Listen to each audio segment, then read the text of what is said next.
Heboh, pemuka agama Ustadz Zaki Mirza ungkap hukuman yang pasti akan diterima Syahnas dan Randy jika ketahuan melakukan perselingkuhan di daerah Nangru, Aceh Darussalam.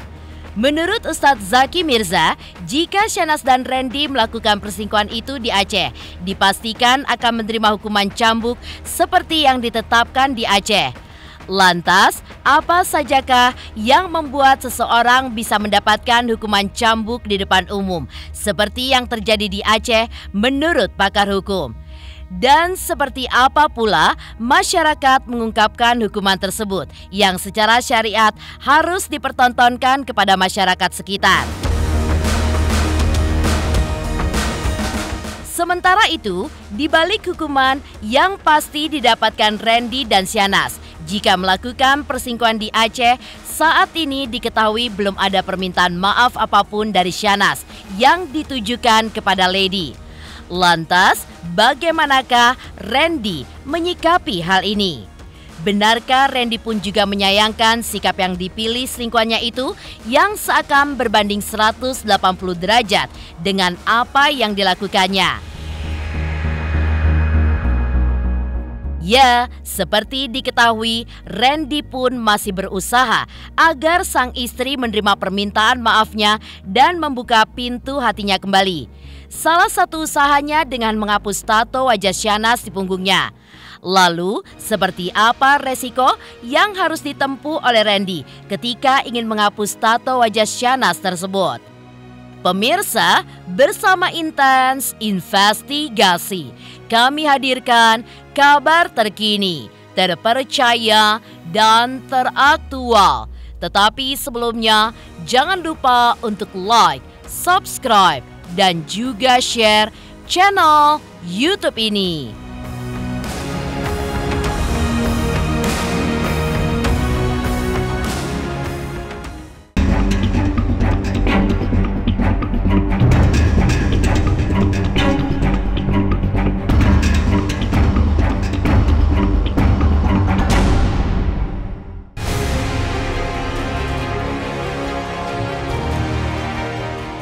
Kasus perselingkuhan yang menyeret nama Randy Kiarnet dan Syahnas Sadiqah akan berujung masalah yang cukup fatal jika hal itu terjadi di daerah istimewa Nangru, Aceh Darussalam. Ya, Nangru, Aceh Darussalam merupakan satu-satunya kota di tanah air yang menerapkan hukum jinayat alias hukum yang mengacu pada ketentuan hukum kanun di Aceh. Ustadz Zaki Mirza menjelaskan, jika Syahnas dan Randy melakukan perselingkuhan itu di Aceh, dipastikan akan menerima hukuman cambuk di depan umum apabila ketahuan dan terbukti melakukannya di kota yang berjuluk Serambi Mekah tersebut.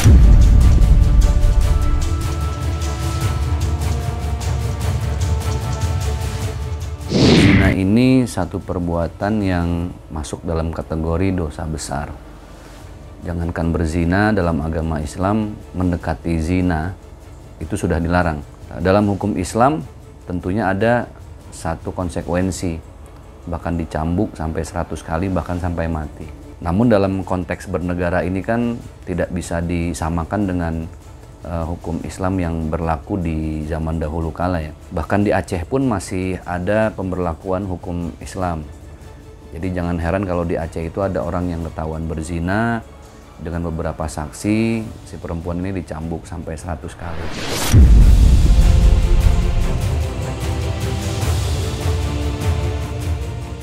Hukuman yang mengacu pada undang-undang yang di Aceh disebut dengan nama kanun ini sebenarnya sudah berlaku sejak lama atau sejak negara kita belum merdeka. Namun, baru resmi ditetapkan di Aceh beberapa tahun terakhir. Pengamat hukum Firman Chandra pun juga mengungkapkan, jika Undang-Undang Hukuman Cambuk di Aceh sebenarnya mengacu kepada Undang-Undang Nomor 4 Tahun 1999 tentang Keistimewaan Aceh, Undang-Undang 18 Tahun 2001 tentang Otonomi Khusus di Aceh, dan juga Undang-Undang tentang Aceh Nomor 11 Tahun 2006. Di mana mengatur masyarakat Aceh yang melakukan perzinahan dan hubungan intim secara ilegal atau bukan suami atau istri yang sah secara negara dan juga agama, maka akan diberlakukan hukuman dengan cara dicambuk. dan total hukuman cambuknya pun sebanyak 100 kali. Selain itu, hukuman cambuk tersebut wajib dipertontonkan ke masyarakat supaya menimbulkan efek jera dan tidak dicontoh masyarakat lainnya. Lantas, apa sajakah yang membuat seseorang bisa mendapatkan hukuman cambuk di depan umum seperti yang terjadi di Aceh? Di sini saya mau menyampaikan permohonan maaf saya untuk keluarga saya, terutama istri dan anak-anak saya. Dan untuk rekan-rekan kerja saya, sahabat-sahabat saya, dan halayak publik atas kegaduhan pemberitaan yang ada beberapa hari ini. Saya meminta maaf dan saya berfokus untuk sekarang kepada keluarga saya, kebaikan internal keluarga saya. Menyesal, pasti banget, menyesal banget. Yang pasti harus ada alat bukti dulu, itu pasti. Jangan sampai menjadi fitnah bahwa katakanlah si A laki-laki, si B perempuan bukan suami istri yang sah. Kemudian terbukti melakukan perzinahan, dibuktikan dengan beberapa saksi, otomatis kan begitu. Setelah terbukti semuanya, baru diproses tuh bahwa si A yang laki-laki, si B yang perempuan yang bukan suami istri yang sah akan dilakukan hukuman cambuk gitu. Itu diumumkan tuh. Diumumkan ke masyarakat sekitar. Artinya misalnya ada di Kabupaten A gitu lah. Daerah apa tuh, misalnya contoh PD gitu lah. Kemudian warga-warga yang mau lihat di wilayah itu ya silakan saja. Itu di panggung, Mbak. Jadi panggungnya disiapkan, kemudian betul-betul kayak panggung dangdut gitulah. Ada apa namanya di atas, orang yang lihat tuh di bawah. Nah disitulah apa namanya proses pencambukan. Saya nggak tahu jelas berapa kali dicambuk sampai apakah terluka atau bagaimana gitu. Yang pasti diperlihatkan ke masyarakat luas agar ada efek jera supaya mereka yang sudah menderita secara fisik kena juga menderita secara psikis. Artinya pasti sakit banget itu.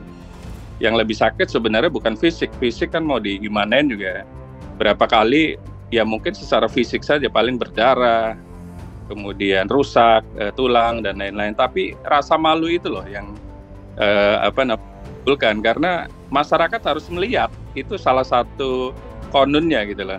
Nggak boleh di tempat tertutup, harus diperlihatkan ke halayak ramai di wilayah tersebut yang lokus dari tindak perzinahan yang dilakukan oleh suami dan istri yang tidak sah secara hukum agama dan hukum negara itu gitu loh.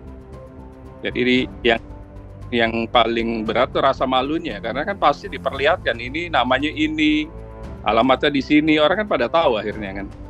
Nah di situ yang paling berat adalah psikisnya, dan itu pasti akan terbawa sampai kapanpun. Iya, artinya kalau ngomong di Jakarta, tadi di awal kan saya jelaskan daerah khusus ibu kota ya fokusnya hanya bagaimana pemerintahan ibu kota yang ada di DKI itu lebih aman kali. Tapi kalau hal-hal yang sifatnya hukum dari perzinahan dan lain-lain itu mengikuti positivisme yang berlaku di Indonesia. Artinya harus diproses, kemudian dibuat laporan polisi, kemudian berproses persidangan.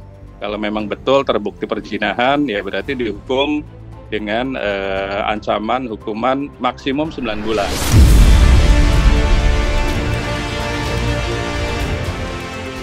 Sementara itu, salah satu masyarakat Aceh yang pernah melihat langsung hukum kanun tersebut pun juga mengungkapkan, jika ada efek jera dan juga kesakitan yang luar biasa yang pasti akan dirasakan oleh masyarakat yang menerima hukuman ini.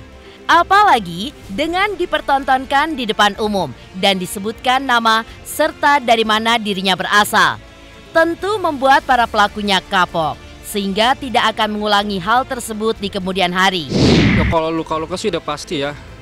Ya paling setelah itu ya dia meminta maaf ke suaminya, ke keluarganya, dan ke saudara-saudaranya gitu. Ya memang kalau setahu saya tuh dari dulu memang sudah diterapkan hukum cambuk ya, yang dimana hukum cambuk ini seperti apa ya, kayak aib lah bisa dibilang bagi seperti kayak pasangan yang sudah bersuami istri dan istrinya itu selingkuh dengan cowok lain, dengan suami lain gitu ya, dan hukumannya itu ya dicambuk di depan semua orang. Iya, ibaratnya untuk apa ya, ininya dialah, kayak dosanya dialah, dia melakukan perselingkuhan dan dihukumnya tuh di dunia seperti itu.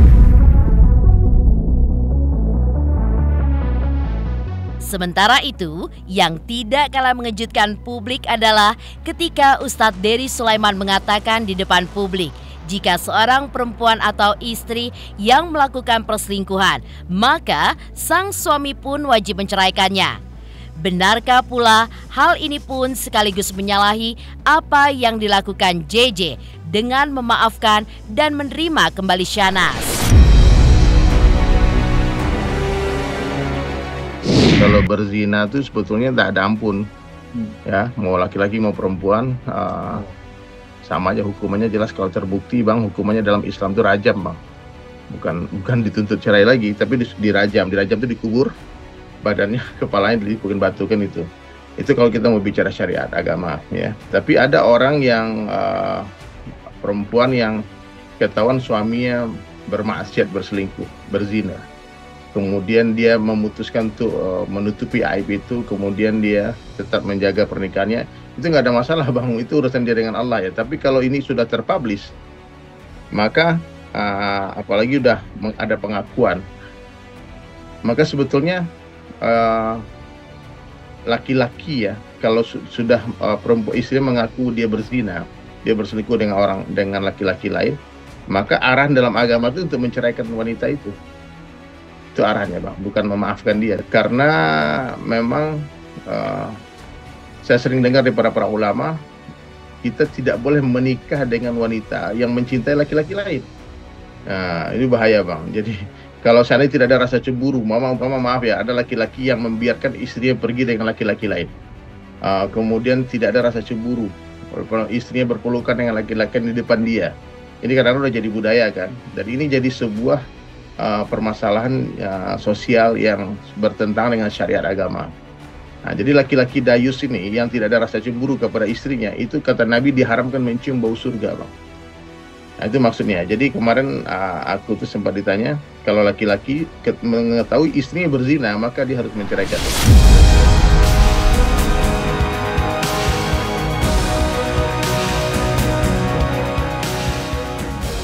Sementara itu, di balik hukuman cambuk yang diadaptasi di Aceh apabila terbukti melakukan perselingkuhan, saat ini diketahui belum ada permintaan maaf apapun dari Syahnaz yang ditujukan kepada Lady Nayawan seperti yang diungkapkan oleh Lady dalam persidangan perdananya kemarin. Lantas, bagaimanakah Randy menyikapi hal tersebut?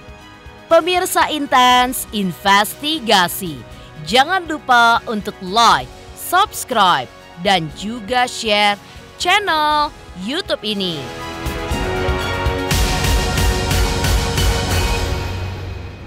Halo, saya Coki Sitohang.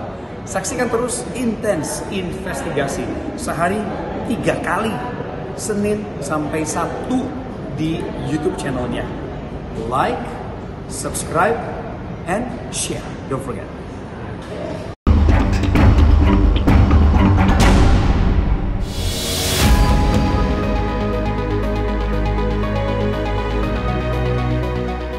Sementara itu, di balik hukuman yang pasti akan didapatkan Randy dan Syahnaz apabila melakukan perselingkuhan di Kota Istimewa Nanggroe Aceh Darussalam, saat ini diketahui belum ada permintaan maaf apapun dari Syahnaz yang ditujukan kepada Lady Nayawan, seperti yang diungkapkan Lady dalam sidang perdananya kemarin. Ya, Lady sepertinya tak terlalu berharap istri JJ itu mau meminta maaf kepadanya, di mana Syahnaz sudah mengakuinya di hadapan sang suami, seperti dalam unggahannya beberapa waktu silam di media sosial pribadinya. Lady pun juga beranggapan jika urusan minta maaf adalah urusan orang tersebut dengan Sang Maha Kuasa, sehingga tak ada upaya apapun untuk dirinya mencampuri hal yang harusnya menjadi urusan orang tersebut dengan Sang Maha Pencipta. Lantas, Adakah rasa kecewa di hati Lady? Ataukah Lady terganggu dengan sikap Syahnas yang masih terlihat santai dalam menyikapi permasalahannya yang sudah membuat rumah tangganya dengan Randy berantakan?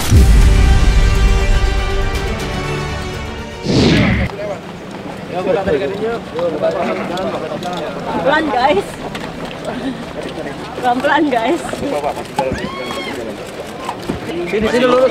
Penyampaian berdoa kak. Sidangnya diurusin. Kita kasih jalan dulu. Sidangnya ke jalan. Pelan guys.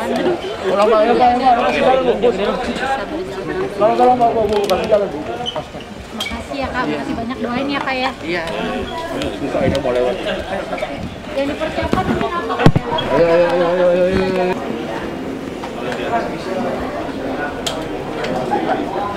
Oh iya, ada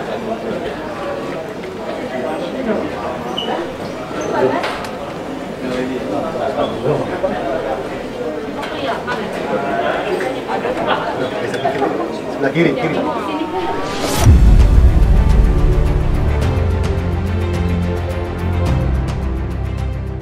Kalau orang minta maaf sama kita itu urusannya dia sama Tuhan ya. Tapi kalau banyak yang tanya sama saya, pihak sana minta maaf nggak secara internal sama saya? Tidak ya? Ya, tidak ada sampai saat ini. Tidak ada, berarti tidak ada permintaan maaf ya Dari pihak sana ya? Ya. Tidak ada sama sekali. Oh, seperti saya bilang, kalau saya sebagai manusia minta maaf itu urusan kita manusia sama Tuhan kan gitu. Saya tidak dari saya sih ibaratnya ya urusan kita sama Tuhan gitu. Tapi kalau teman-teman kan tanya ada tidak gitu. Ya tidak ada gitu. Saya nggak mau pusing sih sama hal-hal kayak gitu ya. Saya fokus sama urusan saya aja sih gitu.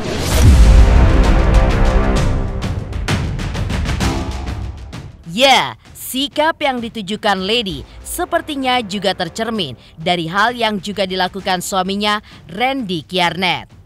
Randy tidak mau berkomentar banyak terkait hal apapun yang sudah dilakukan Syahnas. Ia pun memilih untuk menyalahkan dirinya sendiri yang sudah pasti sangat bersalah karena berselingkuh dengan wanita lain. Lantas, adakah perasaan kecewa dari Randy ketika melihat sikap Syahnas yang seakan berbanding 180 derajat dengan apa yang dilakukannya itu?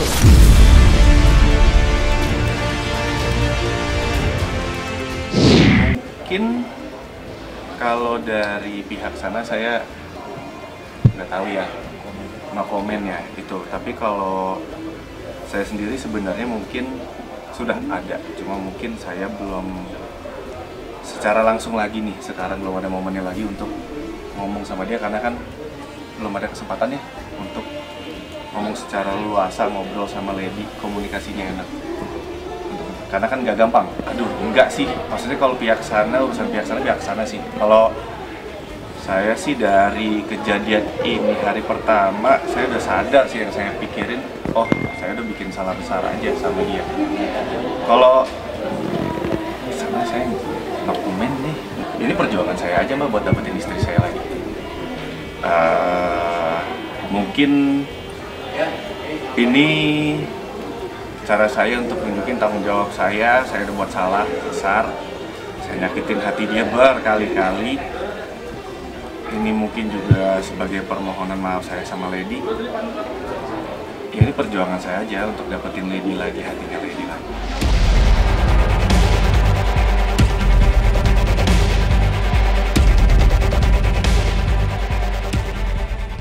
Sementara itu, selain menyesali perbuatannya kepada sang istri, Randy pun juga berharap agar Lady mau membuka pintu hatinya dan mau membina biduk rumah tangganya kembali. Salah satu usaha Randy dengan menghapus tato wajah Syahnas di punggungnya. Lalu, seperti apakah resiko yang akan dihadapinya saat menghapus tato tersebut? Pemirsa Intens Investigasi, jangan lupa untuk like, subscribe, dan juga share channel YouTube ini.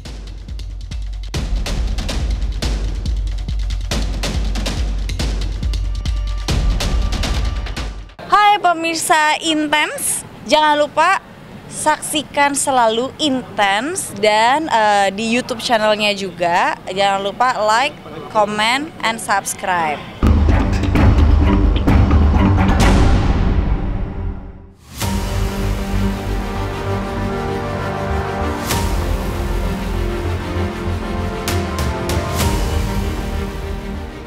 Selain menyesali perbuatannya kepada sang istri, Randy pun juga berharap agar Lady mau membuka pintu hatinya dan mau membina biduk rumah tangganya kembali. Lantas, hal apa saja yang dilakukan Randy untuk mendapatkan maaf dari Lady? Dan seperti apa pula resiko serta rasa sakit yang akan dihadapi oleh Randy saat menghapus tatonya tersebut?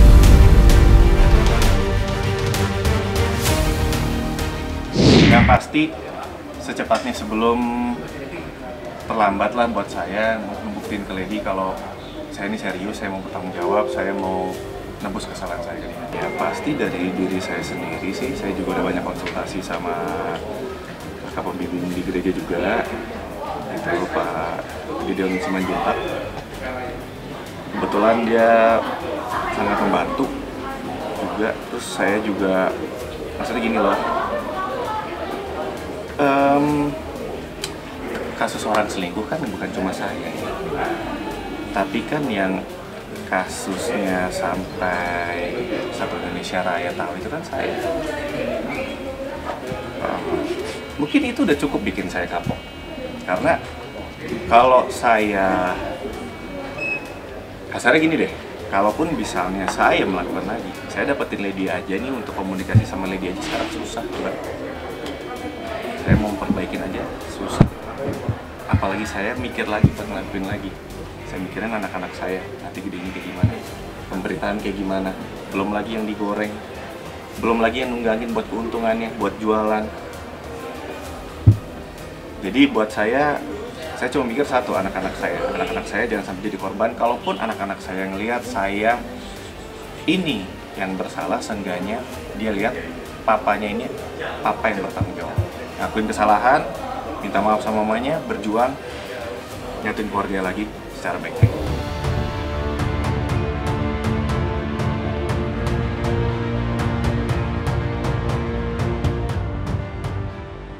Demikian pemirsa, kabar terkini, terpercaya, dan teraktual yang kami hadirkan hari ini. Saksikan terus Intens Investigasi setiap hari Senin sampai dengan Sabtu, tayang 3 kali sehari, yaitu pada pukul 11 siang, 3 sore, dan 7 malam, hanya di YouTube channel. Dan pastikan jangan lupa untuk like, subscribe, dan juga komen channel Intens Investigasi.